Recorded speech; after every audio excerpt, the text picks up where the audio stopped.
Hello and welcome. You find me back in Cyprus. Edward Muir's poem, The Incarnate One, speaks of God's embodied love and how that can confront the static doctrine that stifles imagination. And I love the poem for this reason. It invites the reader into Christ's story. And this idea of embodiment is what I want to think about briefly today. And I will be returning to Edwin Muir's poem at the end of the reflection. But I want to start 500 years before the birth of Christ. Greek philosophers at that time were starting to develop the concept of logos. The idea that there was cosmic order, divine intelligence behind the universe. And then we read in the Gospel of St. John, this idea is taken up. And he introduced Jesus as this logos. And presenting Jesus in this way is saying the ordering of the universe is not an abstract concept or a scientific law. It is about a person, and that person is Jesus. At Easter, we are struck by Christ's humanity and sacrificial love.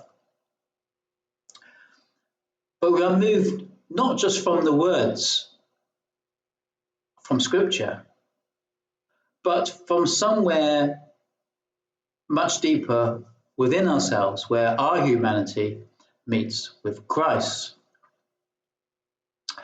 When I was undertaking research in Uganda, I encountered the everyday stories of Christian teachers that were full of faith and hope and mystery and prophetic imagination, that they illuminated the scriptures which they were referring to, giving it new light and new emphasis.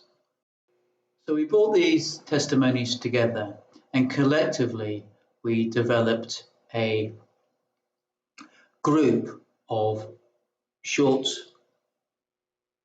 Christian poems called Afriku, which align very much with the brevity of Ugandan proverbs and wisdom sayings. And when we read those poems together, we all started to reimagine our own experiences of faith within them. And this was like opening a window into a stuffy room for me at that time. So what I did to close my thesis is from what I had learned in this group experience, in a culture not my own, as I took Edwin Muir's poem, The Incarnate One, and wrote it in this short form. And I'd like to share that with you now, so you can see what I've been trying to talk about. The Logos was made flesh, but we made him a word again. Mystery impelled. I thank you for listening, and I'll see you again next time. You take care of yourselves.